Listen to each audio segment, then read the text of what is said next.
आपके चैनल से हम बोलना चाहेंगे बिहार की सरकार को कि तुरंत इसके लिए जो संवैधानिक तौर तरीके हैं उस पर तुरंत कार्रवाई करे, केंद्र से कहे अपने भी जाए, बिहारियों की सुरक्षा वहीं दिलाए, पैसा देने की जरूरत है। केंद्र की सरकार को गलत करने वालों को जेल भेजने की जरूरत है। अगर ऐसा नहीं होगा तो देशव्यापी आंदोलन होगा और ऐसे लोगों को जेल में ढूंसने के लिए हम लोग खुद सर। जय हिंद, मैं जसीम अकरम और आप देख रहे हैं पब्लिक न्यूज़ 24। अभी फॉरवर्ड ब्लॉक के नेताजी हैं और जिला परिषद भी हैं और ये धरातल के काफ़ी आला उम्दा नेता भी हैं और उनके समर्थक के साथ वो बैठे हुए हैं। सर अपना नाम बताइए।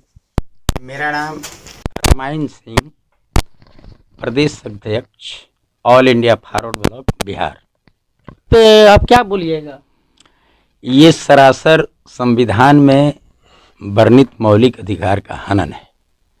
भारत में, आज़ाद भारत में इस तरह का प्रावधान है कि किसी भी राज्य का व्यक्ति कहीं भी जा कर के कारोबार कर सकता है, नौकरी कर सकता है, घर बना करके रह सकता है। पहले कश्मीर में ही नहीं था, अभी कश्मीर में भी धारा 370 हटने के बाद हो गया है। अगर कहीं भी बिहार ही के नहीं, प्रवासी मजदूर जिस स्टेट के भी हों, कहीं से भी खदेड़े जा रहे हैं तो ये सामूहिक जिम्मेवारी बनती है केंद्र सरकार की और देश के अंदर सभी राज्यों की सरकारों की। कल बिहार विधानसभा में हमने देखा भाजपा के लोग हंगामा कर रहे थे और महागठबंधन के लोग पहले तो इस बात को इनकार कर रहे थे, बाद में आज हमने अखबार में पढ़ा है कि नीतीश कुमार जी टीम भेज रहे हैं। तो मेरा ये कहना है कि ये एक समस्या है। बिहारी मजदूरों के साथ कुछ दिन पहले महाराष्ट्र में ये कहा गया ठाकरे परिवार की ओर से कि एक बिहारी 100 बीमारी, उसमें भी बिहारियों को खदेड़ा जा रहा था। आसाम में भी बिहारियों से कई बार खदेड़ने की बात आई। मध्य प्रदेश, आंध्र प्रदेश, कई राज्यों, बंगाल से भी हिंदी भाषा की बात होती है। तो इसके पीछे बेरोजगारों की बहुत बड़ी बढ़ती फौज है और सरकार झूठ बोल बोल करके देश में बेरोजगारों की फौज की सेना बढ़ाती जा रही है और इस समस्या का समाधान नहीं करती जा रही। हमारा ऑल इंडिया फॉरवर्ड ब्लॉक का अभी राष्ट्रीय सम्मेलन 22 फरवरी से लेकर के 26 फरवरी तक चला। इसमें हमारे सेक्रेटेरिएट के मेंबर सारे लोगों ने फैसला किया कि प्रवासी मजदूरों को सुरक्षा दिलाने हेतु हर स्टेट से उसका आई कार्ड बनाने का प्रावधान किया जाए। आई कार्ड बना करके भेजा जाए और वहाँ के प्रशासन में इसकी सूचना हो कि बिहारी मजदूर वहाँ से वहाँ गया है। अगर बिहारी मजदूर यहाँ से जा रहा है, फर्जी हम सिवान से जा रहे हैं, तो सिवान डीएम के पास हमारा आईडी परमिशन होना चाहिए, आईडी कार्ड होना चाहिए और सुरक्षा की गारंटी होनी चाहिए। इस तरह कानून बनना चाहिए। तो इसी से और एक बात देखिए, हमारे सामने जो है ये कदावर काफ़ी उम्दा नेता हैं जो रामायण सिंह। और एक बार आपको बता दें कि ये परिचय के मोहताज नहीं है, ऑल इंडिया फॉरवर्ड ब्लॉक के काफ़ी जाने माने चेहरे हैं और जिला परिषद से भी ये अध्यक्ष हैं, बिहार के ऑल प्रदेश अध्यक्ष भी हैं। तो देखिए अभी ये जो है ग्राउंड रिपोर्ट डुमरा सेंटर से हम दिखा रहे हैं। नेताजी अभी अपने पूरे ही ग्रुप के साथ यहाँ पे बिहारियों के ऊपर जो अत्याचार हो रहा है इसी पे अभी चर्चा हो रही थी और आगे जानना चाहेंगे कि ये जो हमारा भारत किस दिशा में जा रहा है, ये तो समझ से बाहर है। भारत की सरकार बेरोजगारों की फौज बढ़ाने की ओर जा रही है। सरकार जो अभी केंद्र में सत्तासीन है, इसका जो क्रियाकलाप है इसमें बेरोजगारी बढ़ रही है और इस तरह की समस्याएं जो आ रही हैं। आखिर हाँ, सब बिहारी मजदूर असम में जाकर के काम सस्ते दर पर कर रहे होंगे और असम के लोगों को काम नहीं मिलता होगा। बिहारी मजदूर महाराष्ट्र में जाकर वहाँ काम कर रहे होंगे, वहाँ के लोगों को काम नहीं मिलता होगा। यानी कि एक भोजपुरी में खिस्सा है, घाटला घर में मणखती झगड़ा। वही बात है, हम तमाम भारत के लोग आपस में अपने हित के लिए लड़ रहे हैं और ये सरकार की, केंद्र सरकार की रोजगार का जो नीति है उसके फेलियर का निशानी है। हम कहते हैं कि दावे के साथ उस दिन 4 दिन पहले हमने राष्ट्रीय सम्मेलन फॉरवर्ड ब्लॉक जो सिकंदराबाद में आयोजित किया था, उस दिन कहा कि हमारे देश में रोजगार का इतना अवसर है जितना हमारे देश में बेरोजगारों की संख्या नहीं है, लेकिन ये सरकारें सोचती नहीं है। कुछ सरकारें हैं जो धर्म के बारे में दाग भड़काने का दिन रात काम कर रही हैं, और कुछ बिहार की सरकारें हैं जातिवादी सरकारें, ये जात के आधार पर आर्थिक नीतियां तलाश रही हैं। हम कहते हैं अभी अपने यहाँ एक ऐसा कानून बनाया जाए जिसमें जूट और कपास, जूट समझते हैं ना, जी जी जी, और कपास समझते हैं, जूट और कपास से जितने वस्तु का निर्माण होता है, जैसे चट्टी का बोरा और सूती वस्त्र, ये जीएसटी के दायरे से बाहर कर दिया जाए तो ये सस्ता बिकने लगेगा। जब ये सस्ता बिकने लगेगा तो इसका डिमांड बढ़ेगा। जब इसका डिमांड बढ़ेगा तो 140 करोड़ देश में लोग हैं। अगर सूती का गमछा, सूती का स्वेटर, सूती का कुर्ता, सूती का पैंट, सूती का बेडशीट, सूती का चादर, सूती का जंघिया, सूती का सब कुछ कर दिया जाए तो 140 करोड़ लोगों के लिए केवल उपयोग की वस्तु निर्माण करने के लिए कल कारखाने जो लगेंगे, और कपास जो बोने की किसानों के जो आज मनी क्रॉप खत्म हो गया है उसके खेतों में रोजगार बढ़ेगा। सूत काटने वाले, वो कपास का गुथाई चुनने वाले, हर घर की औरतें कपास का सूत काटने लगेंगी, मैनचेस्टर में सारे लोग काम करने लगेंगे। तो समझिए कि अपना देश तो अपना देश है, इतना ना रोजगार पैदा होगा कि दूसरे देश के लोगों को बुला करके काम कराना पड़ेगा।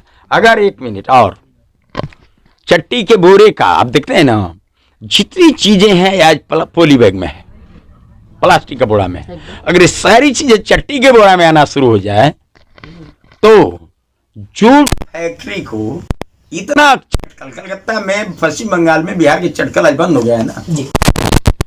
जब से प्लास्टिक के बैग का हम उपयोग करने लगे हैं, जूट और चटकल बंद हो गया। अगर पुनः हम इसको सस्ता कर देंगे फिर ये चटकल हर प्रांत में लगना शुरू हो जाएगा और डिमांड इतना बढ़ेगा। सीमेंट का बैग चट्टी का हो, आटा का बैग चट्टी का हो, चीनी का बैग चट्टी का हो, चावल का बैग चट्टी का हो, खाद का बैग चट्टी का हो, तब समझ जाइए कितना चट्टी का बैग लगेगा।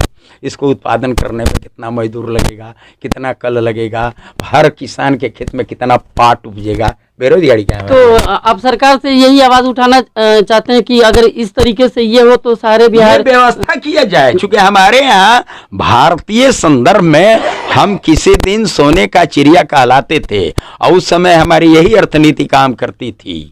हम गुलाम थे। 1837 में विलियम मैडम यहाँ आया और हमारा दुनिया में जो व्यापार था आकलन किया। अभी लंदन के लाइब्रेरी में यूरोमीट रिपोर्ट पढ़ा है, पूरे दुनिया में हम 33% व्यापार अपना शेयर करते थे। उस समय हमारे खेतों में पाट उपजता था, उस समय हमारे खेतों में कपास उपजता था, उस समय हमारे यहाँ वस्त्र का उद्योग इतना बढ़ा चढ़ा था कि ये ढाका का मलमल आज भी चर्चा का चीज है। तो ये जूट कारखाने हैं, ये पैसे वाले कंपनियों से पैसा ले लेकर के ये सरकारें पॉलीथीन का कारखाना चल रहा है, वो रॉ मटेरियल कहीं दूसरे देश में उपजता है। अरे ऐसा कारखाना चलाओ जो रॉ मटेरियल हमारे किसानों के खेत में आए। तो यही हम लोगों का डिमांड है। इसी मुद्दे पर इस बार हम लोग लोकसभा में चुनाव लड़ने जाएंगे।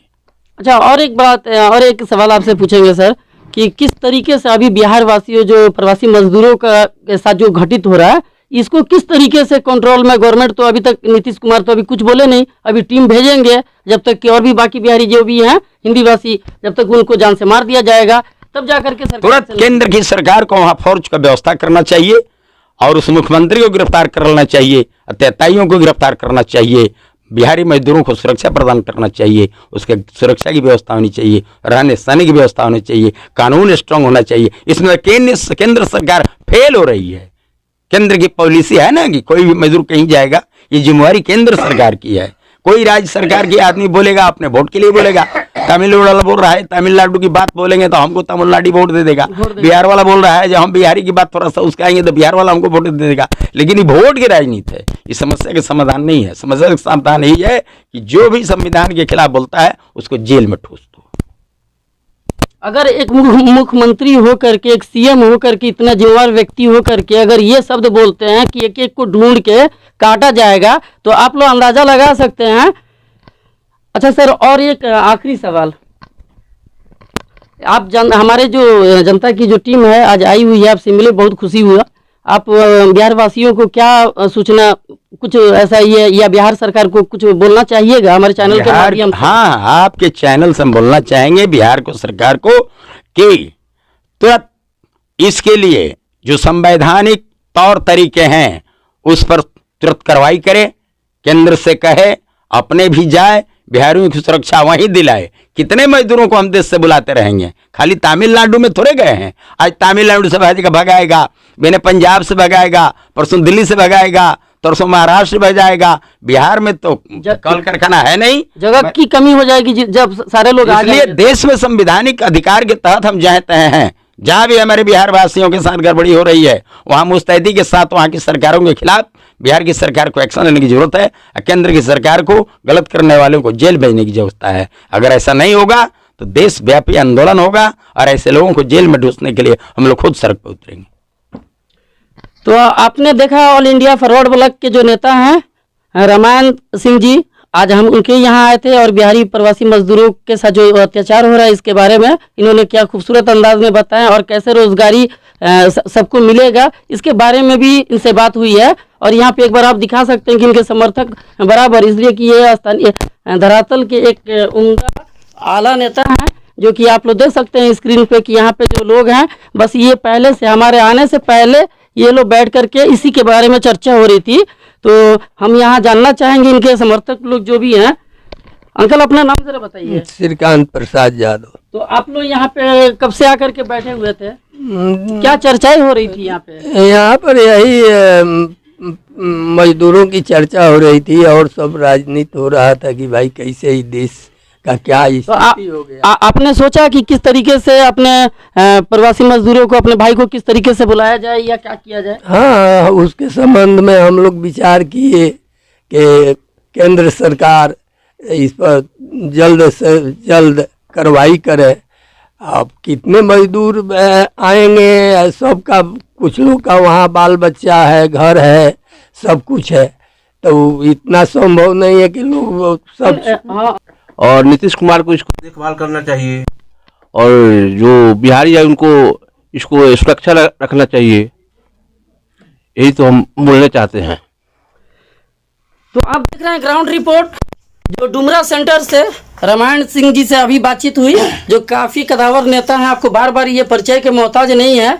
तो यहाँ पे जो है पहले से गुफ्तगू हो रही थी कि बिहारी भाइयों को किस तरीके से लाया जाए और कैसे इनको काम दिया जाए ताकि जो बेरोजगारी चरम सीमा पार है उसमें कंट्रोल हो। तो आप देख रहे हैं ग्राउंड रिपोर्ट जसीम अकरम के साथ, डुमरा सेंटर। जय हिंद।